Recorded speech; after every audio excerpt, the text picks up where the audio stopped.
On this episode of Ask Dan Windows, we're going to talk about the current status of PWA on Windows, the Samsung Galaxy Book 2, whether or not it's a good competitor to the Surface Pro 6, and Google, should you be worried about them tracking you on your Android phone? All that and more. Stay tuned. Even with Microsoft Launcher, does Google still track what I'm doing and where I'm going? All right, to put this question into a little bit of context here, the user is switching from Windows Phone and they want to switch to either Android or iOS, but like many of you, they have concerns over Google and the information that they collect when you're using their phones. Even if you're going to use Microsoft Launcher like I do on Android, does Google still actually get information? The short answer is yes, unless you're using a rooted device and you removed all of Google's stuff except for maybe the Play Store. But this gets more complicated than I could do in this video. In fact, I've never actually rooted an Android phone. I just don't have the time. But yeah, Google still does collect a lot of information. And let's face it, if you're using Android, the default apps for a lot of things, including Maps, is Google Maps. And Google Maps is pretty aggressive about tracking you. Now, you can go through and turn a lot of this stuff off. I often recommend that. It does get complicated though, and you will be spending a lot of time kind of removing stuff. And you're still gonna have a lot of things like Gmail where you have to disable contacts and everything else. It can be done. It'll just take you a little bit of time. Should it concern you?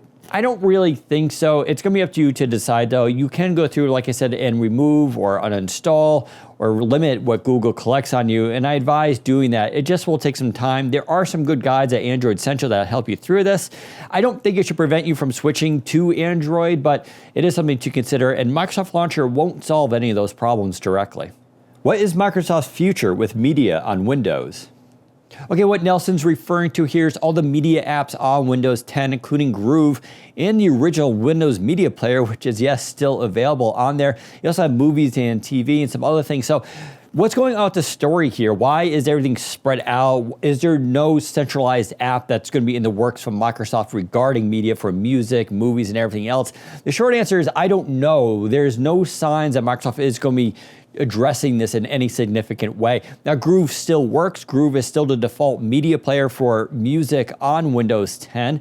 Obviously, since they removed the online portion to it, Groove is, well, a lot less functional. It still connects to OneDrive and does online streaming, but there's no new features coming.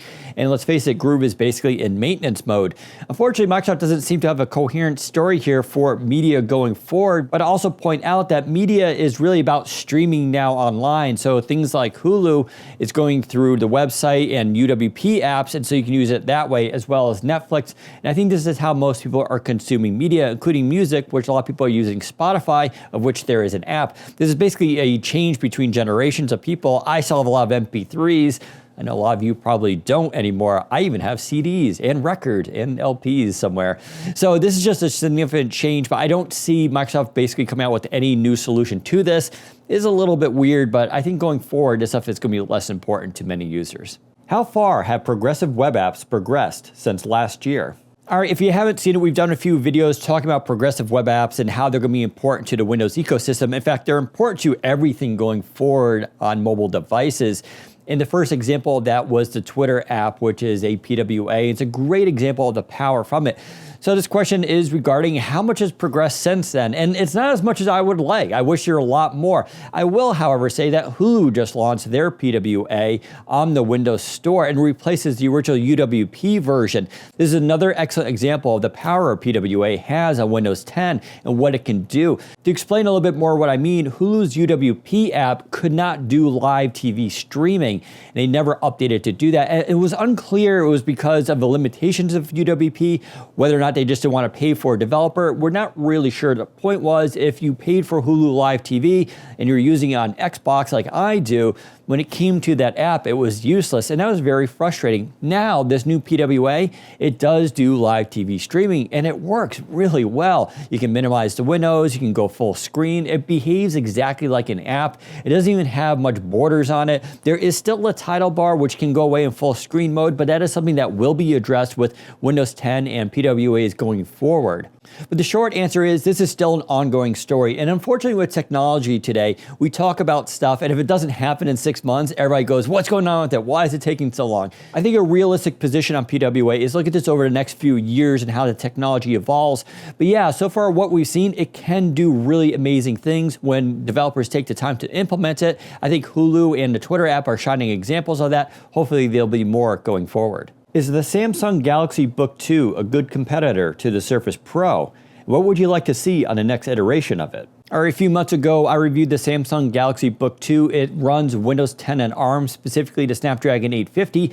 I'm actually really happy with this device. It looks a lot like the Surface Pro. It's just running ARM, so it gets very good battery life, around 10 to 11 hours. Has an AMOLED display, very good keyboard. It's a great device. Is it a competitor to the Surface Pro? In some ways it is. In some ways it's better than the Surface Pro, mainly because of the battery life and how thin it is, as well as having 4G LTE, which is only available in the Surface Pro 5, also known as the Surface Pro 2017, but we haven't seen the new version updated, which is really unfortunate. The new Surface Pro 6 quad-core processor is really outstanding, and that's the difference here. The Surface Pro 6 quad-core processor blows away Windows 10 on ARM at this time. That is not important for everyone, including myself. I use the Samsung Galaxy Book 2, especially when I'm traveling, and it's really good. The only thing I'd like to see more from Samsung regarding this is nothing really significant. It's going to be the processor. Windows 10 and ARM just needs to get better in terms of performance. Now, we'll see that with the 8CX from Qualcomm coming out later in 2019. And until that happens, though, well, the Snapdragon 850, it's okay. I consider it the foot in the door. It's a game-changing chip, but for a lot of people, the Surface Pro 6 will still be a better choice, especially when you need performance. But this is a story that's going to go back and forth for the next few years, so I expect Samsung to come back as well as with Qualcomm, and we'll see some better competition. But yeah, overall, Galaxy Book 2 is a great device. If you're considering a Surface Pro 6, I would definitely take a look at it if you need 4G LTE and outstanding battery life. All right, so that does it for this episode. Remember, if you have a question, use hashtag AskDanWindows on Twitter or drop me an email at askdan@windowscentral.com. You can also leave me a comment below and I'll try to answer those there. Otherwise, if you like this video, give us a thumbs up and don't forget to subscribe. Thanks for watching. Take care, everyone.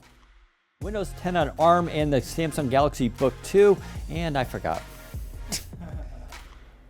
And should you be worried about Google tracking you on your Android phone? Okay. What is Microsoft's future? What is Microsoft's future with media on Windows?